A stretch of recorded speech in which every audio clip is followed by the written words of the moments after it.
Boa noite a todos. Vamos então, neste momento, fechando os nossos olhos, nos colocando à disposição para a palestra desta noite, para o tratamento que já se iniciou, nos conectando aos nossos anjos guardiões, agradecendo desde já por eles terem intercedido para que chegássemos até aqui hoje, agradecendo a todos os nossos irmãos espirituais que prepararam essa casa para nos receber. Vamos sentando confortavelmente nas cadeiras, deixando os problemas para o lado de fora, nos entregando para mais um dia de trabalho, pedindo para que os nossos anjos guardiões estejam conosco, facilite o entendimento da prece, o entendimento da explicação que vai ser dada aqui hoje pela nossa irmã, para que nos prepare para os passes. E vamos então até a nossa mãe Maria, pedindo para essa mãe que nos acolha, que nos ampare, que com seu manto azul nos coloque no colo, nos afague, que nos coloque em posição de alerta, de amor para este ano que está se iniciando. E a esta mãe pedimos humildemente que nos leve até o seu Filho, nosso Mestre Jesus, a quem agradecemos a oportunidade de estarmos aqui hoje. Agradecemos aos ensinamentos que Ele nos trouxe e pedimos humildemente que este nosso irmão nos leve ao nosso Pai Maior, nosso Deus Pai, a quem agradecemos a oportunidade de estarmos aqui novamente nesta nossa experiência divina, lembrando que cada um é uma centelha divina, é um pedacinho de Deus, que a gente possa lembrar isso no nosso dia a dia, carregando com todo amor, respeito, responsabilidade e paz. E assim, mais elevados que estamos, vamos fazer a oração do Pai Nosso em silêncio, mentalmente, para nos conectar mais um pouquinho com os nossos anjos guardiões. Pai Nosso, que estais nos céus,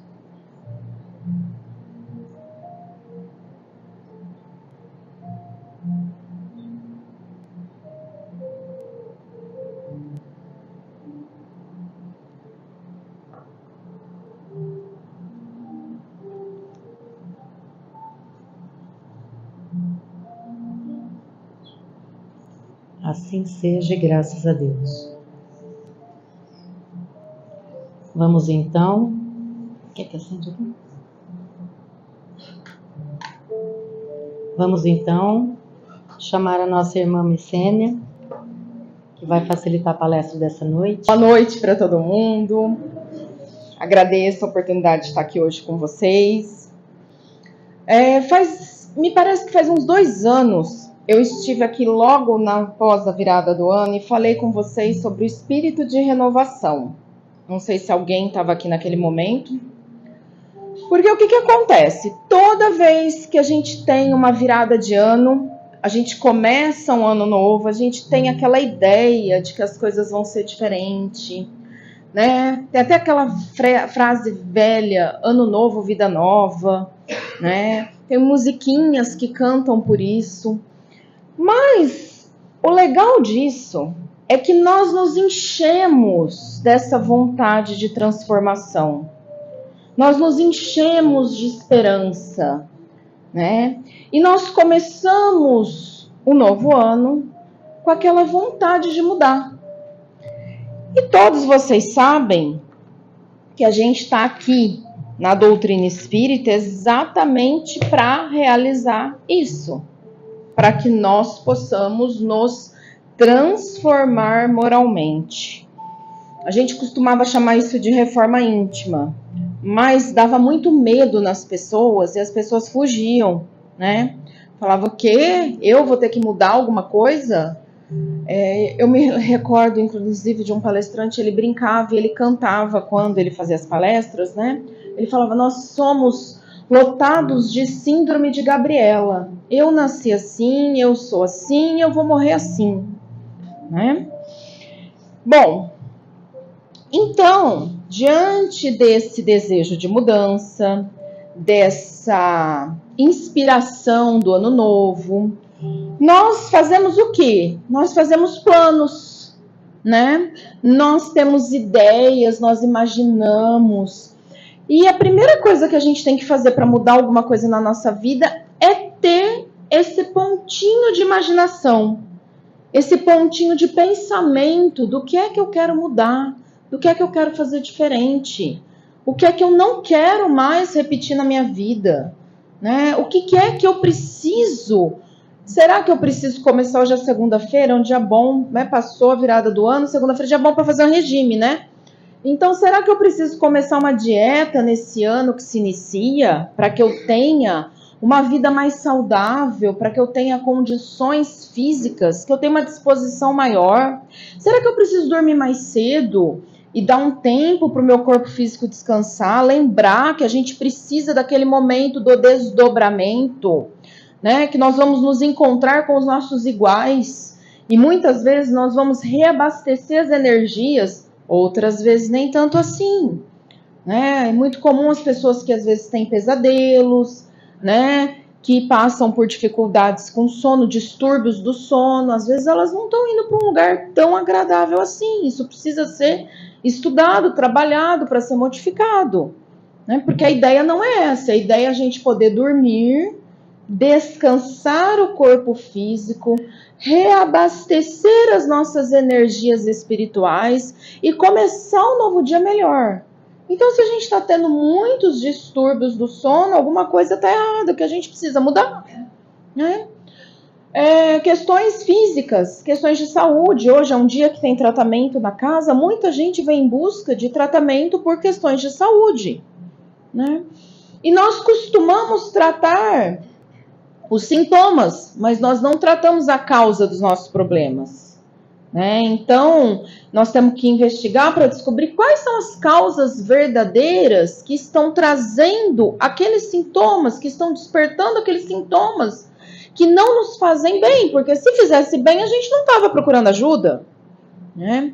Muitas pessoas vêm em busca de soluções para suas questões de relacionamentos interpessoais, seja do trabalho, seja da família, seja do relacionamento amoroso, né? Seja com o vizinho, com os amigos, né?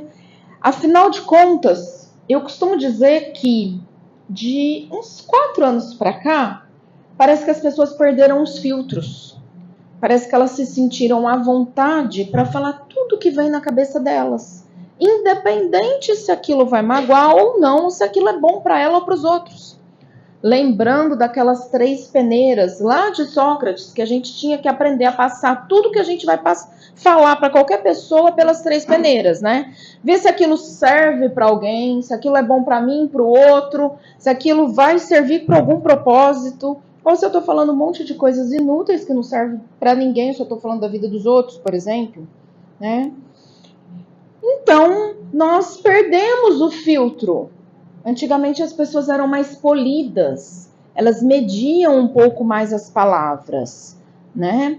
E parece que ficou tudo muito solto, muita vontade, todo mundo tem que engolir o que eu tenho para falar, né? Todo mundo tem que aceitar o que eu penso, sendo que às vezes a minha opinião não importa tanto assim, né? Mas vamos supor que nós tenhamos essa dificuldade de relacionamento interpessoal, que às vezes acaba com casamentos, traz problemas com os relacionamentos com os filhos. Às vezes a gente vem na casa religiosa em busca de auxílio para isso, para a gente aprender a lidar com essa situação. Bom, diante de todas essas questões, trabalho, né? Eu sempre costumo brincar. Às vezes a gente tem um quê com o nosso chefe, um quê com o colega de trabalho. É uma pulguinha, é uma coisa que não desce, que coça a garganta, que a gente tem vontade de falar tudo que vem na cabeça. E a gente lembra que a gente não pode. O trabalho e essas pessoas, esses ambientes de trabalho, eles são muito bons para nos auxiliar a desenvolver a nossa reforma íntima. Né? Com essa questão meio que de freio e contrapeso, porque a gente não pode falar tudo que a gente gostaria no ambiente de trabalho, senão a gente vai ser demitido. Né? Simples assim. E considerando que a gente está num mundo material, que a gente tem que pagar contas, né? Água, luz, telefone, internet, etc., comida... Então, a gente tem que pontuar o que é que nós vamos falar ou não no ambiente de trabalho. Né? Isso nos ajuda a trazer um pouquinho de humildade para dentro do nosso ser. Ajuda a trabalhar um pouquinho essa virtude que parece que foi esquecida nos últimos anos. Nós temos um trecho muito legal no Evangelho que fala sobre a humildade. Que ela contrapõe o quê? O orgulho. Quando a gente estuda sobre os defeitinhos que todos nós temos... Ele vai falar também no Evangelho que o orgulho e o egoísmo são os pais de todos os males. Então, tudo que a gente sente, a gente retoma e cai no orgulho e no egoísmo.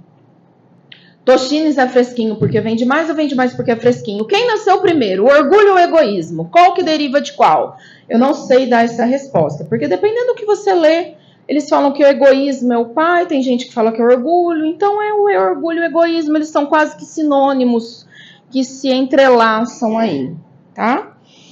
Bom, mas aí, nesse espírito de renovação, nessa vontade que a gente tem de começar um ano novo, vida nova, nós nos enchemos de esperança. Esperança é ótimo, só que sem ação, ela não serve para muita coisa. Inclusive, no Evangelho, eu até deixei aqui separado, tem um trechinho do capítulo 27, que é pedir e obtereis, que eu até anotei aqui para eu lembrar, para todo mundo pedir para obter, né? Nós temos aqui um trechinho que fala sobre a eficiência da prece. E lá ele fala assim, lá no item 7, no fim do item 7, a maioria prefere ser socorrida por um milagre do que ter que fazer algum esforço. Né? Então, muitos de nós procuramos a casa religiosa atrás de um milagre, porque nós não queremos fazer nenhum esforço, nós não queremos realizar a tão falada transformação moral, nós não queremos domar as nossas más inclinações, porque dá trabalho. É muito mais fácil falar tudo que eu tenho engasgado aqui para todo mundo e achar que todo mundo tem a obrigação de me ouvir, do que eu domar essa minha má inclinação. É muito mais fácil eu me reunir com os amigos para falar da vida de outros amigos do que eu ler um livro e a gente sentar para estudar a respeito de um livro, por exemplo. É muito mais fácil assistir um reality show que está mostrando lá como é que as pessoas... É como se fosse uma pura fofoca em andamento, do que eu assistir um documentário que vai me trazer algum conteúdo a respeito da história, da ciência, do espiritismo, ou de qualquer outra coisa, ou qualquer outro tema, da filosofia, ou de qualquer outro tema interessante. Né? Porque fazer a tal da transformação moral, domar as nossas más inclinações, exige esforço, exige trabalho. Não adianta só eu ter esperança, né? Eu tenho que me mexer, eu tenho que ter ação. E aí, no Evangelho, o Evangelho nos ensina que nós precisamos ter essa esperança, a gente tem que relacionar com fé.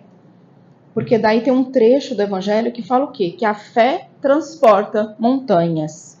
Que se nós tivéssemos a fé de um tamanho de um grão de mostarda, nós seríamos capazes de dizer, essa montanha sai daqui, vai para ali, a montanha sairia daqui e iria para lá. E aí a gente pensa, evidentemente, assim, no Monte Everest, né? Mas não, se trata da montanha dos nossos desafios, a montanha dos nossos problemas, que nós encaramos como problema, dependendo da nossa maturidade, dependendo da nossa evolução moral. Todo mundo aqui, me parece, que tem um pouquinho de experiência de vida. Eu acho que todo mundo aqui tem mais de 20 anos, né? E todo mundo aqui deve pensar assim, quando eu tinha 15 anos, aquele determinada situação foi horrível na minha vida. Aquele colega de classe praticou bullying e aquilo me traumatizou com 15 anos. Mas hoje, eu com 20, eu vejo que aquilo não significa nada, aquilo não faz diferença nenhuma na minha vida. Então, eu posso seguir a minha vida sem me importar com aquilo. Mas quando eu tinha 15, aquilo foi um trauma. Aquilo me fez chorar, aquilo me fez sofrer, aquilo me doeu, né? Aí hoje, com 20, acho que aquilo não me importa tanto assim. O que mudou dos 15 para o 20? Nós adquirimos um pouquinho de maturidade, né? E aí, quando a gente tem 25, quando a gente tem 30, 35, 40, 50, 60, 80, nós precisamos aprender a olhar que muitas das coisas que nós achávamos que eram um problema na nossa vida, talvez fosse solução. Né? Talvez fosse solução. E às vezes a gente não precisa ficar carregando aquilo para o resto da vida como se tivesse sido um problema. Né?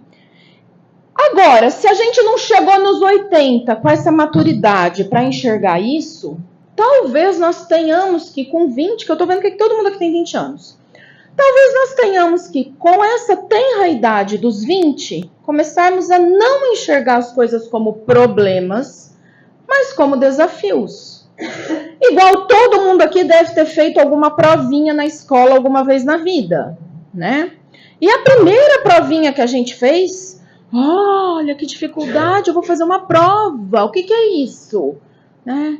Mas com o passar do tempo, a gente já estava habituado, a gente já estava acostumado, a gente fazia a prova todo mês e não achava aquilo nada demais, às vezes nem mais estudava para as provas, porque já estava tão habituado àquilo.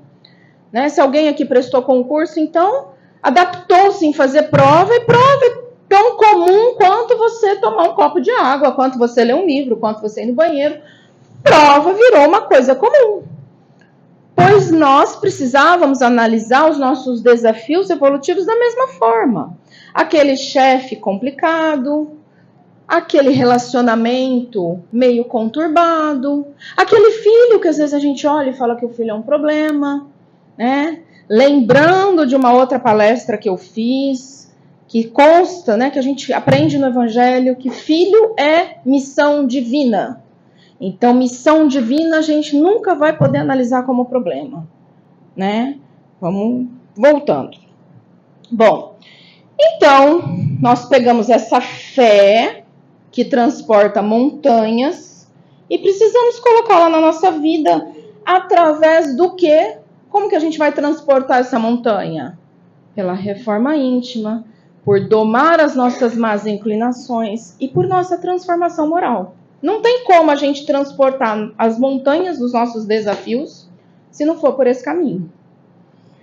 Bom, o Espiritismo, por meio do Evangelho, nos ensina também a superar as nossas aflições, né? Porque os nossos desafios podem ou não causar aflições na nossa vida. Tem um outro trecho do Evangelho que fala o bem e o mal sofrer. Que seria mais ou menos assim, sofrer, ou seja, passar pela prova, passar pelo desafio, todo mundo vai. Mas eu posso sofrer ou não com aquilo. Eu posso sofrer bem ou mal, ou seja, eu posso me afligir com aquilo, entrar em depressão por conta daquilo. Eu posso me sentir a pior pessoa do mundo por conta daquela situação, ou eu posso passar com dignidade, com humanidade, com respeito, com fé, né? Mas passar pelos nossos desafios, todos nós vamos, cada um o seu. E no capítulo 5, no capítulo 6, nos ensina que tudo tem uma causa. Às vezes a gente não consegue enxergar a causa naquele momento. Mas quando nós adquirimos aquela maturidade, a gente consegue olhar para trás e ver por que é que nós estamos passando por aquela situação. Pegando questões cotidianas e simples, né? Quando a gente chega nos 20 anos, a gente consegue descobrir que nos 15, às vezes a gente sofreu bullying com 15 anos na escola, porque a gente também azucrinava os amigos. Então foi uma ação e reação. Então, em contrapartida, aquilo que a gente também atormentava, a gente recebeu, às vezes, aquela cutucada, aquela fala mais difícil, né? Às vezes, com 20 anos, a gente percebe isso. Mas, né, vai depender do quê? Dessa maturidade. E aí, conforme os anos vão passando, as existências vão passando, as experiências vão passando, nós vamos percebendo que todas as nossas aflições tinham causas. E quando a gente lê Hermance Dufour e Vanderlei de Oliveira, a gente vê que 2/3 do que nós passamos nesta existência, nós causamos nesta mesma existência. E só 1/3 disso veio de existências pretéritas. Mas nós espíritas temos o hábito de dizer que tudo veio do passado, de uma vida passada, né? Porque é mais conveniente, fica mais tranquilo aqui dentro a gente lidar, dizendo que nós não causamos isso nessa vida. Mas é um karma, né? Afinal de contas, todo mundo adora essa palavra, né? Ah, eu tô passando por isso por conta de um karma. Eu tô passando por isso porque meus antepassados fizeram alguma coisa. A responsabilidade nunca é minha, né? Ou é minha de outra existência, então é como se não fosse eu, ou é dos meus antepassados, minha nunca. Fica mais fácil, mais leve de eu lidar com as coisas, né? Bom, o Evangelho nos ensina sobre as causas das nossas aflições. Conforme nós vamos passando, nós vamos entendendo as causas das nossas aflições, nós vamos estudando isso, a gente vai conseguindo superar estas aflições. É o que eu falei, a maturidade que nos traz isso. Algo que nos incomodava no passado passa a não nos incomodar tanto assim no futuro. Só que nisso tudo nós temos que trabalhar muito o pedir. Como eu estava falando aqui do capítulo 27, pedi e obtereis. Né? Jesus disse, batei e a porta abrir-se-vos-á. Né? Tem um outro trecho que Jesus fala assim, vocês conhecem algum pai que o filho vai lá e pede pão e o pai dá pedra? E aí ele fala, isso porque vocês são imperfeitos. Nós somos seres humanos imperfeitos. Né? Então ele fala assim, imagina Deus, Pai Todo-Poderoso, Pai de bondade, amor, justiça, né? Será que se a gente pedir pão para o nosso Pai Celestial, Ele vai nos dar pedra? Então, nós temos que lembrar da fé, né, que eu falei antes, e de pedir. Né? Aí a gente fala assim, bom, mas Deus conhece tudo que vai no meu coração melhor do que eu. Por que eu preciso pedir? Porque faz parte desse processo de amadurecimento, faz parte desse processo de reconhecimento, faz parte desse processo de humildade, né? De nós aprendermos que nós temos que ter humildade. Quando a gente pede, a gente se coloca abaixo de Deus, a gente abaixa um pouquinho o nosso topete, né? E diz, por favor, me ajude a resolver isso. Como é que eu faço para resolver isso? Né? Então, nós temos que passar por esse processo. Lembrando também de um outro trecho que fala, orai e vigiai, vigiai e orai. Né? É um círculo virtuoso isso. Né? A gente faz a oração, a gente pede e a gente vigia o quê? As nossas más tendências, os nossos maus comportamentos, para que a gente não repita os nossos maus comportamentos. Bom, e aí... será que só basta eu pedir? Ou eu preciso de alguma coisa a mais para que eu possa pedir e ser atendido? Então, a gente já sabe que a gente precisa de fé, né? Só que eu também preciso de merecimento, né? E eu preciso que aquilo que eu estou pedindo seja proveitoso, tanto para mim quanto para o próximo, né? Porque muitas vezes... a gente parece criança mimada e a gente fala, eu quero e eu quero agora. Se eu não tiver agora, eu vou chorar, eu vou embirrar, eu vou bater o pé, eu vou me jogar no chão. Né? Nós fazemos a mesma coisa que os bebês fazem. Só que às vezes a gente não se dá conta de como é que nós estamos fazendo isso. Tem gente que grita, tem gente que xinga, tem gente que fica nervoso, tem gente que quebra coisa. Né? Nós estamos fazendo a mesma birra dos bebês. Mas, às vezes, não é proveitoso para nós, naquele momento, receber o que nós estamos pedindo. Às vezes a gente pede para ganhar na Mega Sena da virada. Mas se a gente ficar rico de repente, a prova da riqueza é muito maior do que a prova da pobreza. Às vezes a gente vai gastar o dinheiro se embebedando em todos os bares da vida. Isso vai causar um prejuízo enorme para nós e para quem a gente se relacionar. Aí vai lá, sai com o carro embriagado, bate, passa por cima do outro, atropela, morre, etc. Né?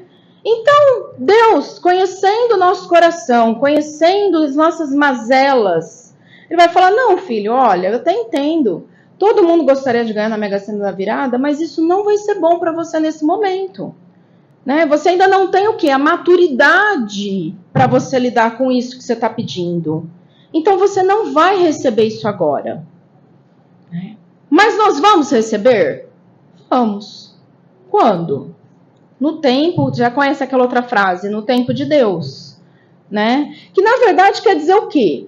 Que vai ser naquele momento que nós tivermos a maturidade para lidar com aquilo que nós estamos pedindo. Para que a gente possa utilizar a parábola dos talentos e multiplicar os talentos que Deus nos der. Né? Que a gente vai ter aquele momento que a gente não vai pegar aquele talento, esconder embaixo da terra e ficar igual o vagabundo preguiçoso sem fazer nada com aquilo. Mas não, nós vamos receber aquilo e nós vamos ter condição de multiplicar, de fazer o bem. Então, às vezes, a gente não recebe naquele momento. Mas, como é que a gente adquire esse merecimento? Para que a gente possa receber o que a gente está pedindo. Aí nós temos um outro trecho do Evangelho e do Livro dos Espíritos que fala sobre a lei do trabalho. Né? Alguém se recorda da Dona Veneranda do Nosso Lar? Alguém sabe? Alguém leu o Nosso Lar ou assistiu o filme? Se recorda da Dona Veneranda? A Dona Veneranda, ela tinha acumulado infinitos bônus horas, né? Porque ela não parava de trabalhar, ela não parava de fazer o bem. Tudo que fosse possível, ela estava ali fazendo e ajudando o próximo. E ela queria acumular bônus horas porque ela queria ver Jesus. Ou visitar a família, ou as duas coisas junto. Eu não me recordo o restante. Mas eu me recordo que ela servia sempre. Eu até tenho uma frase que eu coloco no meu WhatsApp como mensagem automática, que é: o que eu posso fazer por você hoje? Que eu aprendi numa palestra, né? Que as pessoas falam assim, a gente deveria adotar esse lema na nossa vida. O que eu posso fazer por você hoje? Né? Às vezes a gente vai ter condições, seja de tempo, seja de disponibilidade, seja de inteligência, de capacidade, de maturidade de ajudar a pessoa realmente no que ela está precisando, e às vezes não, né? Mas assim, a gente precisava ter um pouco mais dessa disposição de fazer algo. E a nossa rotina, às vezes, não nos permite isso. Que às vezes a gente está tão preocupado em ter aquele nosso trabalho de sempre, chegar em casa cansado daquele trabalho de sempre, encostar num sofá e assistir qualquer porcaria que estiver passando na televisão de sempre, se jogar ali e, entre aspas, morrer ali até o dia seguinte, que nós não temos a disposição de fazer nada além daquilo. Se eu não tiver esse mínimo de disposição, eu não vou ter como adquirir o merecimento para que eu receba aquilo que eu estou pedindo, para que eu consiga modificar alguma coisa na minha vida, seja ela o que for, mas que é aquele meu desejo de ano novo. Eu não vou ter condições de fazer nada com aquilo. Né? Bom, Chico Xavier. Chico Xavier tinha um trabalho material, ele era funcionário público, né? E ele nunca faltou. Quem é que conhece algum funcionário público que nunca faltou no seu serviço, que nunca aproveitou nenhuma das dispensas que tinha direito? Né? Então, assim, ou qualquer funcionário de qualquer empresa, tá? Eu não estou falando mal de funcionário público, só estou fazendo um comentário lembrando de Chico Xavier. Né? Então, o Chico Xavier, ele se dedicava diariamente à atividade material dele e chegava à noite, ele ia fazer o quê? Atender as pessoas, psicografar, atender os espíritos, encarnado, desencarnado, né? Atender todo mundo que ele podia atender e psicografou mais de 400 livros. Né? Então, o que ele fez nessa vida dele? Ele fez o quê? Aplicou a lei do trabalho, a lei da caridade. Outro trecho do Evangelho, fora da caridade não há salvação. A lei do amor, né? Bom, E aí, nós temos mais algumas coisinhas para a gente adquirir tudo aquilo que a gente busca, né? O perdão. Quando a gente faz a oração que Jesus nos ensinou, a gente fala o quê? Perdoai assim como nós perdoamos, né? Então veja, nós precisamos perdoar primeiro. Tem um outro trecho que fala assim, ó, antes de você ir lá e fazer a sua oferenda, você vai lá e perdoa o seu irmão. Porque se você não perdoar o seu irmão, não vai servir de nada você ir lá e mostrar para os outros que você está fazendo a sua oferenda. Você precisa primeiro estar com o seu coração limpo. Você precisa fazer o quê? Perdoar. E o perdão, às vezes a gente pensa que a gente está fazendo uma caridade para o outro que nos magoou. O outro, às vezes, nem sabe que magoou a gente. Às vezes ele só está vivendo ou sobrevivendo esse mundo material de provas e expiações no qual nós ainda estamos. Né? Então, às vezes ele nem sabe que ele falou alguma coisa que nos ofendeu no fundo da alma, que vai nos causar uma depressão profunda por conta daquela ofensa. Né? O perdão é para nós. Né? Vitor Hugo, ele fala que o ressentimento, o rancor, é você tomar veneno e esperar que o outro morra. Né? Então, o perdão é para nós nos libertarmos desse veneno que nós estamos tomando. Né? Se nós não perdoarmos, como é que nós vamos conseguir adquirir esse merecimento para ganhar a Mega Sena da virada, por exemplo? Né? As virtudes, nós precisamos voltar a trabalhar as virtudes. E aqui no Evangelho ele vai falando sobre a caridade, a humildade, o amor, a abnegação, a doçura, a afabilidade. Né? Ele vai ensinando tudo que a gente tem que trabalhar conosco mesmo. Para que no capítulo 17, está lá, sede perfeitos, nós possamos nos transformarmos no verdadeiro cristão. Que é aquele que faz o quê? Doma as suas más inclinações e faz a verdadeira transformação moral. Né? E aí nós vamos poder receber o que está no capítulo 25. Buscai e achareis.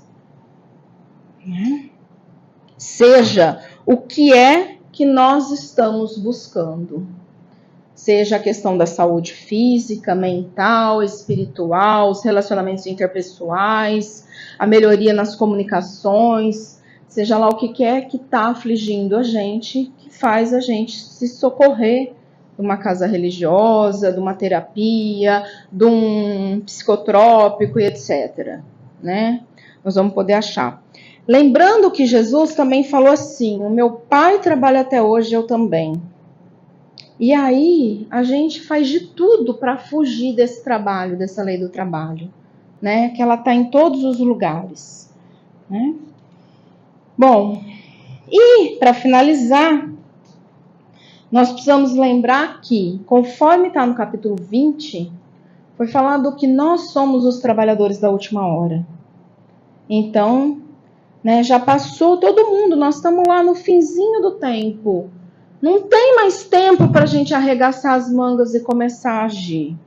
Então, nós precisamos nos empenhar para que, neste ano de 2025, a gente consiga colocar esse trabalho em prática. A gente consiga colocar essas virtudes em prática na nossa vida. Que a gente consiga melhorar o nosso perdão, a nossa humildade, a nossa caridade, o nosso amor. Para que a gente consiga fazer essa transformação com muita fé, com muita oração e que possamos efetivamente mudar o que nos incomoda nas nossas vidas. E que a paz do Divino Amigo Jesus esteja com todos nós e que todos nós encontremos o que viemos buscar aqui e que assim seja. Então vamos novamente fechando os nossos olhos.